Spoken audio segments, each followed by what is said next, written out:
So welcome back to my channel. Thank you all so much for the new subscribers. Thank you for your views and your comments. I know that not everybody commented on YouTube, but people messaged me individually on WhatsApp and on Twitter and all social media, just giving their thoughts. And please do share this video, subscribe to my channel, write a comment below, and just let me know what you think of it in general. I apologise that this week's video is another story time. I did actually have an idea that I wanted to vlog, but I just didn't have the time to sort out release forms and things like that. And when you're working with other people, you can't really just put a camera in their face. I'm hoping that, I'm hoping that over Easter I'll be able to do some vlogs, because there's quite a lot of interesting things going on around where I live, as well as I'm going to go see some families. So I'm hoping that that will kind of make the content a little bit more interesting than me just sat here on the floor talking to you. This week's video is actually going to be about the cost of dreams. I feel like the story about Joseph in the Bible is super popular. Like, I think everybody who goes to church has probably heard that story, how he was taken from being a prisoner, then he was prime minister, but he also had this dream years in advance before all these things happened, and God didn't show him the route of how he was going to get there. He just told him that this is what you're going to achieve. And so for me, one of my favorite YouTubers to watch is Alyssa Danae, and she has a YouTube channel, Wonderful Acts, and all she talks about is basically testimonies of things that God has done in her life. And so basically that's what this story time video is going to be about. So for those of you who don't know, my career profession is a journalist, but I've not had a easy route in getting to that role. It's been a lot of ups and downs. And I remember when I was in school, like junior school, because I feel like when something traumatizing happens, you always remember it, like it just stays with you. And I remember when I was in junior school, my teacher was like to me, "You're so quiet, you're never gonna make it in life." She was like, "You're not gonna survive high school." And I just remember that she was like this quite big lady. She had blonde hair, she wore glasses, and she had like a pet snake as well in the classroom. And she used to just always be so negative to me because I was a very quiet child. I'm still a really reserved person. Like, I take a long time to come out my bubble when I'm talking to somebody that I've just met. But in school, what you really need is somebody encouraging you and being like, you know what, you have potential, you're a smart person or whatever. This teacher, for some reason, just didn't like me, and so she was trying to set me up for failure from the beginning. So she was just like, yeah, you're not going to make it when you get to high school. And I was just a bit like, you know, it stuck with me. Obviously, I've always been the type of person that I'm just like, I'm not doing what I'm doing to prove something to anybody else. I'm not doing what I'm doing to please anybody else. If you're working or doing whatever you're doing, do it unto the Lord. Obviously, at that point, I was going to church, but I wasn't saved. So it wasn't like, oh, I'm going to go to high school and I'm going to show her. I was just like, I'm going to go to high school and just do what I do. And, you know, in high school, again, you have challenges. You have groups of girls who are just being cruel for the sake of being cruel, because it's just like, you don't conform. You know, a teacher said to me, you're always brushing your hair, you're going to go bald by the time you're 21, because I was just like, that was what I like to do. I'm like, I'm not really into beauty in the sense that I'm not like those people who spend hours on makeup. I literally don't know how to contour, I don't know how to highlight, I don't know all that stuff. But obviously I was always like, you need to keep your appearance a certain way, and if like you're wearing extensions, they get tangled, so I would be like brushing my hair, and she was just like, yeah, you're gonna go bald by the time you're 21, and I was just like, that's a horrible thing to say. And I also always felt really overlooked when it came to like certain classes, because I just felt like teachers in general, they like people who can just get on with it. So like if you're not very good at a subject, for example, geography or history, they were just not my strong points. Teachers aren't gonna got time to be like, this is how you read a map, this is how you do this is how you do that. And so that was really, I remember frustrating, because I chose to drop those subjects by the time I got to GCSE, but it was just a bit like, you know, you're not really giving me a chance. Like, I feel like those are subjects that are applicable to other careers. Like at the time when you're doing GCSE, you don't think, oh, geography is important or history is important or whatever. But like as you get older, you realise actually history could be applicable to studying English, it could be applicable to being a historian, it could be applicable to being a librarian, it could be applicable to being an archaeologist, geography could be applicable to being a weather presenter or whatever. You just don't think about it at that time. When I was in school, I really wanted to be either an actress or a singer.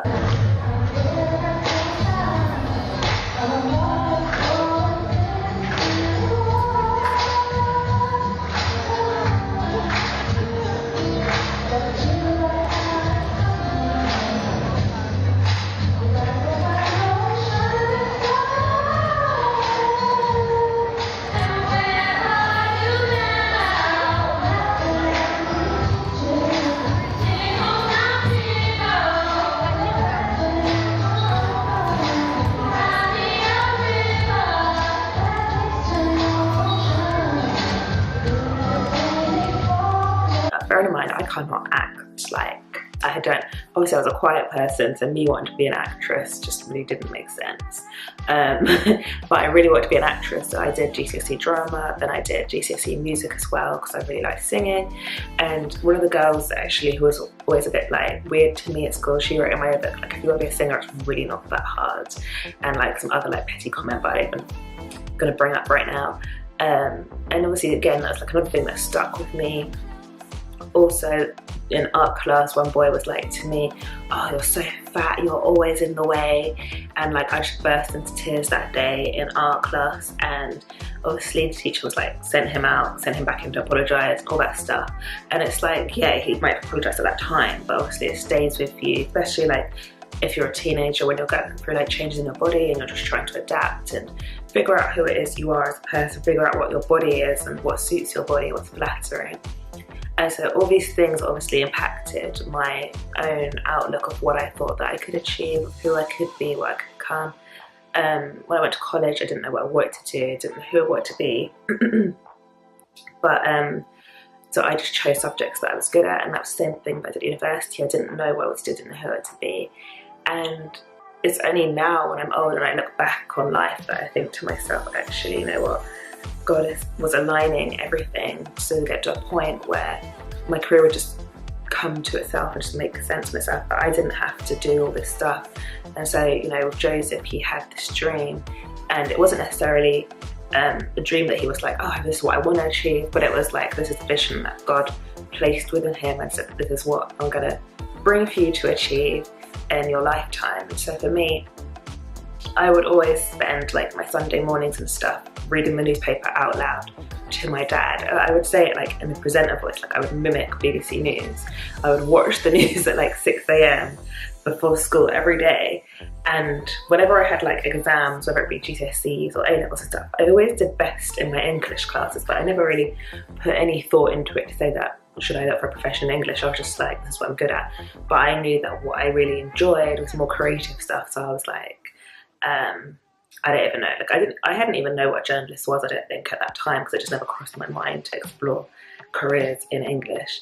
But obviously God had that vision for me that it was like, you're getting these skills and things that you don't even realise are going to be used. And you know, I didn't go straight into it, I had different paths and things like that. So I went to uni, Oxford Brookes, and studied English language and communication, joined media and culture, and it was a good experience. I mean, at this time I was working, in my first year I was working 2 jobs. So I was working in a nightclub, and I was also working at Topshop part-time, and then I quit the nightclub to work just in Topshop and in Miss Selfridges, bear in mind I was also studying. And then from that I was able to get a job working in River Island. Then from there I was supervisor at Select. Then after that I worked at Versace in Bicester Village, and then after that I worked at Juicy Couture in Bicester Village. Then I stopped because I was like, I need to focus on my last year at uni. Then I moved city to do my masters, and at first I was like, I want to do media production because obviously I had this interest in creative industries. And then I got on the course and I realised everybody was way more passionate about cameras and producers and directors and all those things than I was. Like people, like our lecturer was like, I'll go around the class and like say the name of your favourite videographer, and I literally was just like, I don't know, the woman who does Selfridges window displays, they're really cool. I literally just didn't have the same enthusiasm for the subject as they did, so I switched from that course to journalism because obviously my experience was English and media and creative stuff, and I was like, you know what, at least journalism is creative stuff. I can design a magazine cover, I can design the graphic page and all this stuff. And yeah, I enjoyed it. It was really difficult, but I enjoyed it. And then I did a series of internships, and there are so many things that I would love to say about working within the industry that I can't really say because I'd probably get in trouble. I don't really want to do that. So there were just so many things that I had to go through, and so there was a period where I was interning for a magazine, which is now actually closed down. The whole time I was there, nearly 6 months, I wasn't paid, like not even travel expenses. They were just like, this is an unpaid internship. Actually, I did 2 internships like that. Actually no, I did one that was like you were paid just your travel expenses up to £7 a day. Then I did one that was completely unpaid, which was 6 months. And when I finished that, they were like, oh, can you come back after Christmas to stay longer? And I was just like, no, I can't afford to physically get to your offices. And they were like, oh, we didn't realise that you couldn't like do that, no worries. Not even an offer to be like, yeah, if you come back, we'll give you money to travel here. Sorry if this video is all over the place, I'm just thinking while I'm saying it.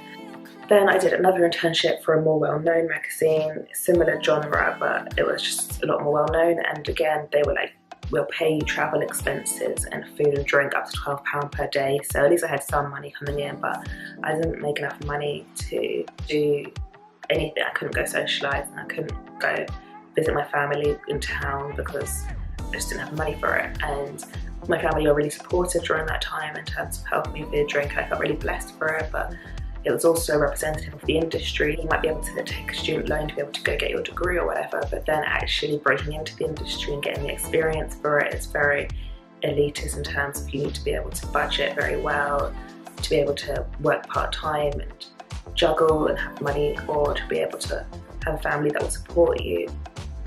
You know, just the cost of the dreams, like having to do those sacrifices, having to go times where you have no money in your account because you're interning, or having no free time because you're trying to freelance, to be able to get your name on as many publications as possible to build that thing up. And you know, there were times throughout that process where even friends and family members would say to me like, oh, why don't you just move home with your parents?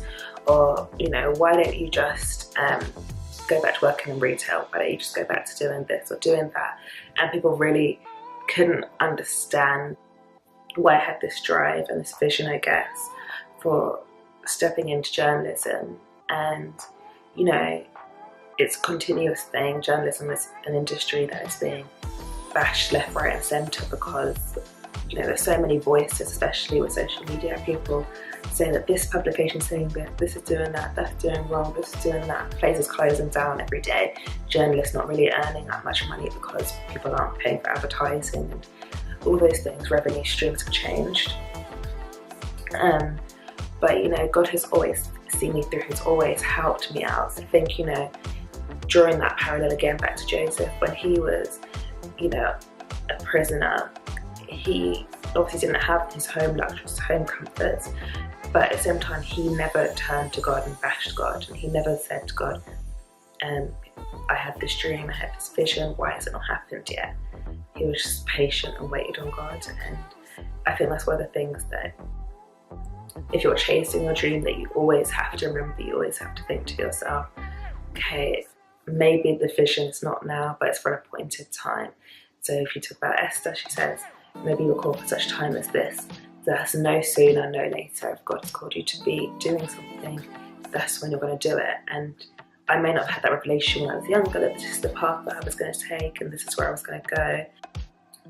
It's where I've ended up and it's where God intended for me to be. I know this video is probably not really that interesting, it's probably scattered all over the place, but if you are thinking about changing your career, not necessarily specifically into journalism, but in whatever it is you're chasing, whatever dream it is you have, whether that be to achieve something in your career, in your friendships, your relationships, in your family, I think if you have that vision in your mind and you know it's a vision or an ability that God has placed within you, you don't need to look at the current time situation and say, okay, I'm trying right now, nothing's happening. You need to just wait and be patient and say, everything is possible with prayer and fasting.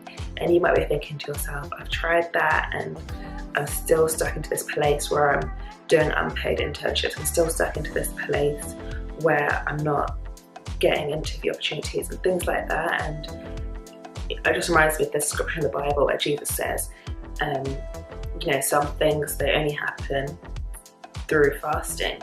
Like prayer is not enough. Maybe fasting once is not enough.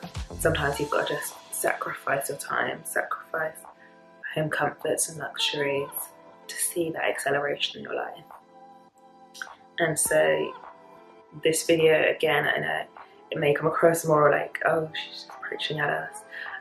But it's just my personal story, my personal testimony of how God has brought me out from being in a small town into a place where I'm in a big city and there's a lot of opportunities, and I've achieved a role where a lot of people only achieve if they've been through private school education, or they only achieve if they already know somebody in the industry. And there are a lot of people on my course where only I think like 2 out of like 30 are actually working in the industry, and it's just really representative of the fact that it's not by my own strength and ability. There are people that are more talented than me as a writer, have better grammar than me, but it's just about putting God at the forefront and trusting Him to open those doors for you.